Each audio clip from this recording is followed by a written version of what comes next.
प्रदेश विशेषमा आज हामीसँग हुनेछन्। गण्डकी प्रदेशमा निर्वाचन पूर्वाधार कार्यक्रम हटाइएपछि असन्तुष्टि, प्रदेशसभा बैठक नै प्रभावित। कृषि आधुनिकीकरण कार्यक्रम प्रभावहीन, आयात कम गरेर परनिर्भरता हटाउने प्रयास असफल। गोर्खासँग जोडिएका चिनिया नाका अझै खुलेनन्, उपभोग्य सामग्री महँगोमा किन्न स्थानीय बाध्य। र कोशी अस्पतालमा व्यवस्थापकीय समस्या, अस्पतालमा भिड, बिरामीलाई चिकित्सक भेट्नै मुस्किल। नमस्कार, यी थिए प्रदेश विशेषका आजका सामग्री। यसबाहेक बुटवलमा खेल पूर्वाधार निर्माणमा भएको ढिला सुस्तीबारे सामग्री हामीसँग रहनेछ। हेर्दै गर्नुहोस् प्रदेश विशेष समाचार, समीक्षा र सन्देश।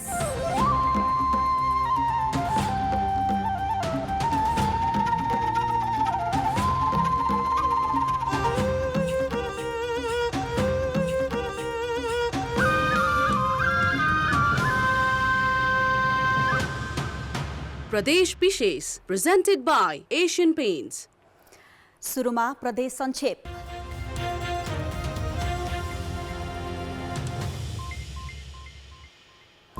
असार 1 गते बजेट प्रस्तुत गरेको मध्य प्रदेशमा बजेट पुस्तिका नहुँदा बजेटमाथि छलफल नै सुरु हुन सकेको छैन।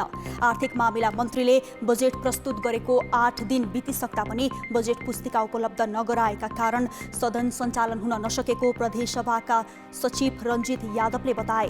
बजेट प्रस्तुत गरिएसँगै अनिश्चितकालका लागि स्थगित गरिएको प्रदेशसभा बैठक पुनः कहिले बस्ने भन्ने टुङ्गो लागेको छैन।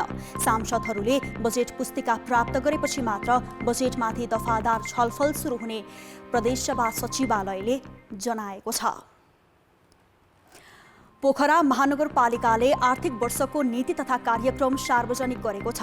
महानगर प्रमुख धनराज आचार्यले प्रस्तुत गरेको नीति तथा कार्यक्रममा हेलो मेयर कार्यक्रमदेखि लेकसाइड हिमागृह र रत्न मन्दिरलाई व्यावसायिक रूपमा खुला गर्ने विषयसम्म समेटिएको छ। पुरानो पोखरालाई स्मरण गर्ने गरी सांस्कृतिक ग्राम बनाउन अध्ययन सुरु गर्ने, 6 महिनाभित्र 3000लाई रोजगारी दिने, भूमिगत गर्नेदेखि सिटी बस पार्क निर्माणसम्मको योजना नीति तथा कार्यक्रममा समावेश छ। रामेछापको सुकाजोर स्थित रजय छापका किसानले लगाएको मकै बाली फौजी किराले खाएर सखाप पारेको छ। करिब 300 रोपनीको मकै बाली फौजी किराले खाइदिएपछि किसान समस्यामा परेका छन्। 3 वर्ष पहिले भित्रिएको फौजी किराले अहिले पनि मकै लगायतका बालीनाली सबै खाइदिने गर्दा किसान मारमा पर्दै आएका छन्। असारको पहिलो साता बितिसक्दा लुम्बिनी प्रदेश अन्तर्गत तराईका जिल्लामा रोपाई नै सुरु भएको छैन। प्रदेशका पहाडी जिल्ला भने करिब 25% रोपाई भएको छ। समयमा वर्षा नहुँदा लुम्बिनी प्रदेशका बाँके, बर्दिया, कपिलवस्तु, रूपन्देही, दाङ र पश्चिम नवलपरासीमा रोपाई हुन नसकेको हो। किसानको पिरलो भने रासायनिक मलकै छ। पाल्पा, गुल्मी, अर्घाखाँची, प्युठान लगायत प्रदेशका पहाडी जिल्लामा भने करिब 25% रोपाई भइसकेको छ। लुम्बिनी प्रदेशको 3,34,000 हेक्टरमा धान खेती हुँदै आएको छ। विद्युतीय मिटर माग राख्दै 4 दिनदेखि आन्दोलनरत व्यवसायीलाई झापाको विर्तामोड नगरपालिका परिसरबाट प्रहरीले नियन्त्रणमा लिएको छ। नगरपालिका अगाडि धरना दिने क्रममा आन्दोलनरत व्यापारी र प्रहरी बीच घम्साघम्सी भएको थियो। यस क्रममा वाणिज्य सङ्घ अध्यक्ष प्रकाश शिवाकोटी सहित 11 जना व्यापारीलाई नियन्त्रणमा लिएको इलाका प्रहरी कार्यालय बिर्तामोडले जनाएको छ। हामीसँग बाँकी नै छन्। बुटवलमा खेल पूर्वाधार निर्माणमा ढिला सुस्ती, खेलकुदको बजेट भने वर्षै पछि फ्रिज। र गोर्खासँग जोडिएका चिनिया नाका अझै खुलेनन्, उपभोग्य सामग्री महँगोमा किन्न स्थानीय बाध्य। प्रदेश विशेष presented by Asian Paints। प्रदेश विशेषमा पुनः स्वागत छ। सरकारले कृषि क्षेत्रको आधुनिकीकरण र यान्त्रिकीकरण गर्ने नाममा वर्षेनी ठूलो धनराशि खर्च गर्दै आएको छ। तर उपलब्धि भने न त किसानलाई भएको छ, न त आयात कम गरेर परनिर्भरता हटाउन सरकार सफल भएको छ। यस विपरीत व्यापार घाटा बढेको बढै छ। केन्द्र सरकारले जेठ 15 मा ल्याएको बजेटमा सिँचाइतर्फ 33 अरब र कृषितर्फ 55 अरब रुपैयाँ छुट्याएको छ। यस्तै मध्य प्रदेश सरकारले पनि कृषिमा 2 अरब 74 करोड विनियोजन गरेको छ। मध्य प्रदेशका 8वटै जिल्लालाई अन्नको भण्डार मानिन्छ र सोही अनुसार खेती किसानी सुधार्न ठूलो बजेट खर्च गरिँदै आएको छ। तर किसानले भने राहत महसुस गर्न सकेका छैनन्। रोपाइदेखि दौनीसम्म लगभग 50,000 रुपियाँ खर्च हुन्छ सबै मिलाएर र बिक्री गर्दाखेरि 60,000 आउँछ मूल्य। 10,000 को लागि हामी 6 महिना घर परिवारको मान्छे सहित त्यसमै व्यस्त हुन्छौँ। अनि कहाँबाट हामी के गर्न सक्छौँ, कसरी बाँच्ने? सप्तरीमा कुल खेतीयोग्य जमिन 81,668 हेक्टर रहेकोमा 72,482 हेक्टरमा धान खेती हुँदै आएको छ।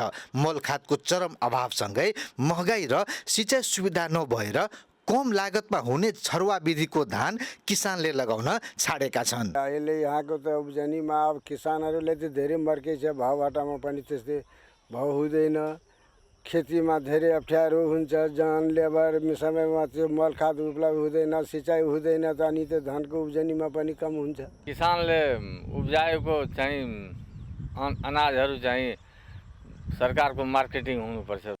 यता कृषि सम्बन्धी जानकारहरूले भने अब निर्वाहमुखी खेती प्रणाली लागू गर्नुपर्ने बताइरहेका छन्। किसानहरूले जुन कुरा भनिराखेको छ त्यो सही हो, किनभने लागत बढी छ अनि आम्दानी कम छ। सप्तरी सहित मधेसका जिल्लामा धान चामल खरिद बिक्री गर्ने सरकारी केन्द्रहरू पनि अहिले पलायन भएका छन्। कुनै बेला सप्तरी सहित तराई मधेसका जिल्लाहरूबाट धान भारततर्फ निर्यात हुन्थ्यो भने अहिले उल्टै भारतबाट चामल सप्तरीतर्फ आयात भइरहेको अवस्था छ। सप्तरीमा मात्रै मासिक 20,000 टन चामल भारतबाट आयात हुने गरेको तथ्याङ्क उद्योग वाणिज्य सङ्घको छ। यसको मुख्य कारण मल खाद र सिँचाइ सुविधा नहुनु नै हो।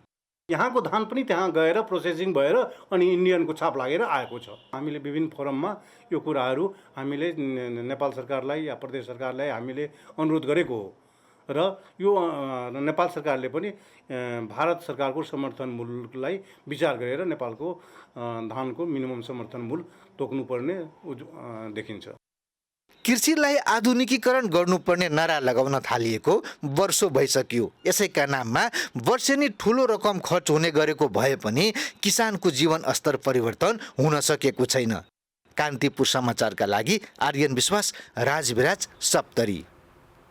आगामी आर्थिक वर्षको बजेटमा निर्वाचन पूर्वाधार कार्यक्रम हटाइएपछि गण्डकी प्रदेशको राजनीति तरङ्गित भएको छ। आर्थिक मामिला मन्त्री रामजी बरालले असार 1 गते बजेट पेश गर्दा निर्वाचन पूर्वाधार कार्यक्रम हटाइएपछि सांसदहरूले असन्तुष्टि राख्दै मुख्यमन्त्री समेतको राजीनामा माग्न थालेका छन्।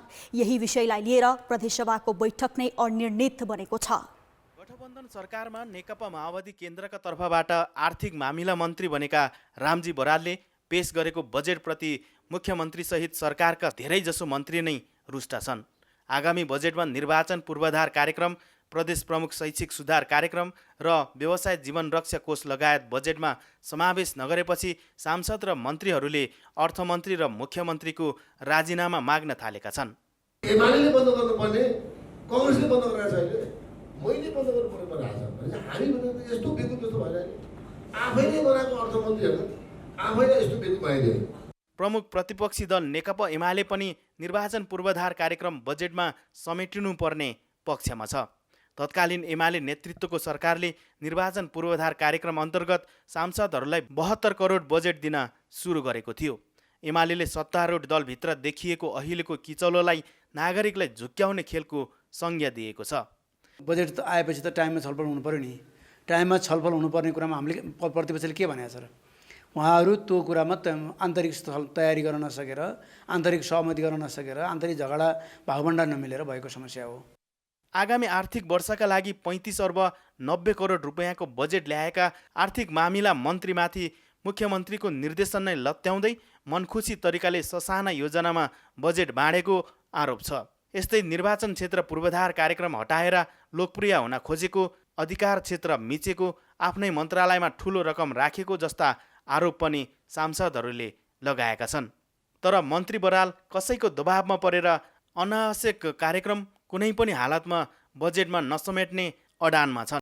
के सांस्कृतिक विकास कसै हो नि यो फेरि जे नाम राखेको अभ्यास नै देखिन्छ भने यो विषय अर्थमन्त्रीले चाहिँ बजेटमा सम्बोधन नगरेको कारणले मेरो पार्टीले हैन छोड अनि कसरी भन्ला र विवादकै कारण गण्डकी प्रदेश सरकारको बजेटमाथिको छलफल समेत प्रभावित भएको छ। असार 5 गतेदेखि छलफल गर्ने भनिएकोमा मुख्यमन्त्री कृष्णचन्द्र नेपाली पोखरेलकै आग्रहमा सदन अनिश्चितकालका लागि स्थगित छ। कान्तिपुर समाचारका लागि भूपाल गुरुङ, पोखरा। गोर्खाको चुम्नुब्री गाउँपालिकाको वडा नम्बर 1 र 7 का बासिन्दालाई उपभोग्य सामग्री किनमेल गर्न चीनको बजार नजिक र सस्तो पर्छ। तर कोरोना महामारीले बन्द गोर्खासँग जोडिएको चिनिया सीमा नाकाहरू रुइला र गुङ्ला भञ्ज्याङसँग नखुल्दा स्थानीय चामल, दाल र नुन महँगोमा किन्न बाध्य छन्। गोर्खाको चुम्नुब्री गाउँपालिका वडा नम्बर 1 साम्दो गाउँदेखि चीनको सीमा नाका रुइला भञ्ज्याङ मात्र 10 किलोमिटर दूरीमा पर्दछ। रुइला नाका हुँदै चीनको कोङताङ बजारमा किनमेल गरेर यहाँका स्थानीयहरू 2 दिनमै गाउँ आइपुग्छन्।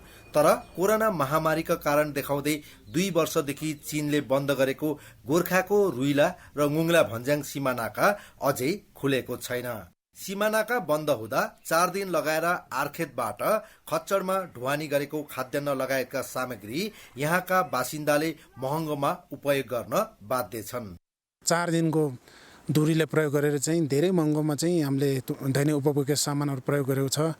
त्यसै गर्दा अब यसलाई साहस गर्नको लागि सम्बन्धित निकायहरूले चाहिँ ध्यान दिएर चाहिँ छिटोभन्दा छिटो यो नाकालाई चाहिँ खोलाइदिनु पर्यो। गोर्खाको आर्खेतबाट साम्दोसम्म खच्चडमा ल्याएको दैनिक उपभोग्य वस्तुको प्रति किलो 120 रुपियाँ र निर्माण सामग्रीको प्रति किलो 125 रुपियाँ दर तोकिएको छ। तर चिनिया नाका रुइला भञ्ज्याङबाट साम्दोसम्म खच्चडमा ढुवानी गर्दा दैनिक उपभोग्य वस्तुको प्रति किलो 30 रुपियाँ र निर्माण सामग्रीको प्रति किलो 35 रुपियाँ पर्दथ्यो। यता अरू घर माछा खोलाबाट ल्याउनु पर्यो भने एकदम बाटो अप्ठ्यारो छ, पहिरो आउने ठाउँ छ, अनि भिड छ, ढुङ्गा आउने ठाउँ छ, खाचरको ढुवानी महँगो छ। अनि यता टिबेट बोर्डरबाट चाहिँ टिबेटबाट ल्यायो भने हामीले सजिलो छ। सीमा नाका 2 देश बीचको विषय रहेकोले संघीय सरकार मार्फत चीनसँग जोडिएको नाका खुलाउन कूटनीतिक पहलका लागि संघीय सरकारसँग आग्रह गरिने चुम्नुब्री गाउँपालिकाले जनाएको छ। चुम र नुब्रीको जनताको दैनिक उपभोग्य वस्तुहरूको सहज रूपमा र खाद्यान्न सङ्कलनदेखि हरेक समस्याहरू सहज रूपमा गर्नको लागि हामी तत्काल नाका खुलाउनका लागि हामी पहल गर्नेछौँ। अहिले गोर्खाको साम्दोमा चामल र मैदाको प्रति किलो 185 रुपियाँ, नुन प्रति किलो 180 रुपियाँ, दाल प्रति किलो 200 रुपियाँ बिक्री मूल्य रहेको छ। कान्तिपुर समाचारका लागि भीमलाल श्रेष्ठ, साम्दो, गोर्खा। प्रदेश विशेष प्रेजेन्टेड बाय एशियन पेन्ट्स। प्रदेश विशेषमा पुनः स्वागत छ। पूर्वको सबैभन्दा ठूलो कोशी अस्पतालको व्यवस्थापकीय कमजोरीका कारण सहज सेवा पाउनबाट बिरामी वञ्चित भएका छन्। अस्पतालमा पर्याप्त विशिष्ट चिकित्सक हुँदाहुँदै पनि व्यवस्थापकीय कमजोरीलाई सुधार गरिएको छैन। विशेषज्ञ चिकित्सकहरू अस्पतालमा नबस्ने गरेकाले पनि बिरामीलाई सेवा लिन हप्तौं धाउनुपर्ने बाध्यता छ। पूर्वी नेपालकै सबैभन्दा ठूलो अस्पतालको रूपमा रहेको विराटनगरको कोशी अस्पतालमा पर्याप्त विशिष्ट चिकित्सक हुँदा पनि बिरामीले सहज सेवा पाएका छैनन्। सेवा लिनकै लागि बिरामीले हप्तौं धाउनुपर्ने बाध्यता छ। यो अस्पतालमा कार्यरत धेरै जसो चिकित्सकको निजी क्लिनिक छ। उनीहरू अस्पतालमा भन्दा बढी समय क्लिनिकमा बिताउँछन्। बिहान 9 बजेदेखि दिउँसो 2 बजेसम्म चिकित्सकले सेवा दिनुपर्ने व्यवस्था छ। तर अधिकांश चिकित्सक 11 बजे अस्पताल पुग्ने र 1 बजे नै बाहिरिने गरेका छन्। 10 दिन पुग्यो मेरो, मसँग बाइकता पूर्जा छ, आउँछु, हजुर मलाई यस्तो समस्या छ, देखाउँछ त्यहाँ फल्नामा जानु। गरिब विपन्नको आशा र धरोहरको केन्द्रको रूपमा रहेको कोशी अस्पतालमा उपचार गराउन आएकी सुनिता पौडेल र सरस्वती सिंहको पनि उस्तै गुनासो छ। यति भिडभाड हुन्छ, दिनै बित्छ यहाँ सेवा लिने, हामीले सेवा पाउनै गाह्रो छ। आज 16 दिन भयो, कहिले उता भन्छ कहिले उता भन्छ, जानलाई केही वास्ता गर्दैन, पैसा छैन इलाज गर्न। यो अस्पतालमा दैनिक 1000 देखि 1200 बिरामी आउँछन्। 350 जनाको क्षमता रहेको अस्पतालमा अहिले 516 जना चिकित्सक तथा कर्मचारी कार्यरत छन्। अस्पताल चलाउनको लागि हामीलाई विशेषज्ञ चिकित्सकको चाहिँ कुनै विधा बाहेक त्यस्तो कमी छैन। जस्तो गाइनेकोलोजिस्टहरू कमी छैन, हामीलाई फिजिसियनको कमी छैन, सर्जनको कमी छैन। सङ्घीय सरकारको मातहतमा रहेको विराटनगरको कोशी अस्पतालमा चिकित्सक पर्याप्त हुँदाहुँदै पनि बिरामीले सहज उपचार पाउन नसक्नु दुःखद पक्ष हो। यसले अस्पताल प्रशासनको नेतृत्व क्षमतामा पनि प्रश्न उठेको छ।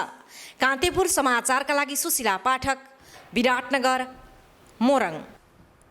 काठमाडौँ बाहिर नियमित जस्तै खेल गतिविधि हुने क्षेत्र हो बुटवल, जहाँ स्थानीय र प्रादेशिक मात्रै होइन राष्ट्रिय प्रतियोगिता नै नियमित जस्तो हुन्छन्। अझै प्रतियोगिता र अभ्यास बढाउन भन्दै बुटवल र आसपासका थुप्रै खेल मैदानका संरचना बनाउन थालिएको छ, तर यस्ता संरचना समयमा पूरा हुन सकेको छैन।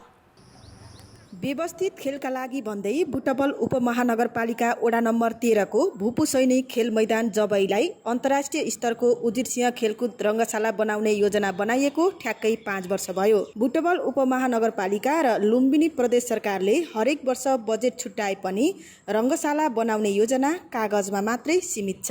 मान्यज्यूहरू मन्त्रीज्यूहरू आउनुहुन्छ, उनीहरूले आफ्नो क्षेत्रको लागि मात्र हेर्ने, यो पिछडिएको क्षेत्रलाई र एउटा प्रदेशकै नमुना रङ्गशाला बनाउने भन्ने कुरा सिर्फ मौखिक हुने, भाषणमा हुने, तर अनग्राउन्ड केही पनि काम नहुने। यही उसले गर्दाखेरि अहिलेसम्म 4-5 बजेट यसरी फ्रिज भएको छ। स्थानीय सरकार गठन भए लगत्तै आर्थिक वर्ष 2074-75 मा बुटवल उपमहानगरपालिकाले खेल मैदानलाई उजिरसिंहका नामबाट स्तरोन्नति गर्ने योजना बनाएको थियो।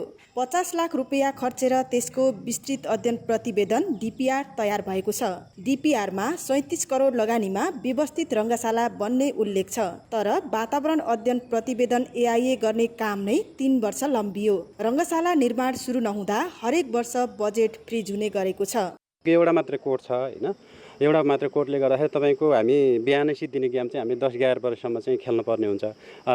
टिनको पानी आउँदाखेरि त तपाईँको हामीलाई खेल्नै पाइन्न हैन, पानी चुहेर। त्यसले गर्दाखेरि यो सरकारले अब यो जुन यहाँ स्टेडियम बनाउने भनिराखेको छ त्यो समयमा नबन्दाखेरि चाहिँ खेलाडीहरूलाई चाहिँ एकदमै मर्का परेको छ। DPRमा 4.5 बिघा क्षेत्रफलको उजिरसिंह रङ्गशालाको चारैतर्फ प्याराफिट राख्ने र 20,000 दर्शक अट्ने क्षमताको हुने गरी डिजाइन गरिएको छ। रङ्गशाला प्रवेशका लागि 4 वटा प्रवेशद्वार हुनेछन्। रङ्गशालामा फुटबल मैदानसँगै एथलेटिक्स ट्र्याक हुनेछ, जसमा volleyball, basketball, tennis court, swimming pool लगायतका संरचना पनि बन्नेछन्।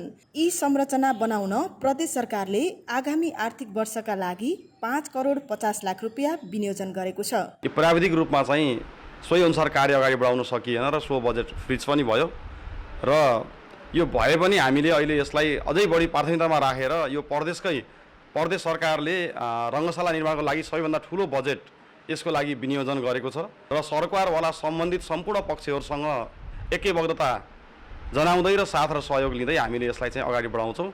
खेलकुदको विकासका लागि खेल मैदान पहिलो शर्त हो। जति सुविधा सम्पन्न खेल मैदान बन्छन्, खेल र खेलाडी पनि उत्तिकै परिष्कृत बन्दै जान्छन्। मैदान निर्माणमा ढिलाइ गरेर खेलाडीको उत्साह मर्न दिनु हुँदैन। कान्तिपुर समाचारका लागि क्यामेरामा स्वस्तिक श्रेष्ठका साथ अमृता अनमोल, बुटवल, रूपन्देही। प्रदेश विशेष आजका लागि यति नै। प्रदेश समाचारहरूको साथमा भोलि फेरि आउनेछौँ। कान्तिपुर टेलिभिजन हेर्दै गर्नुहोला। नमस्ते।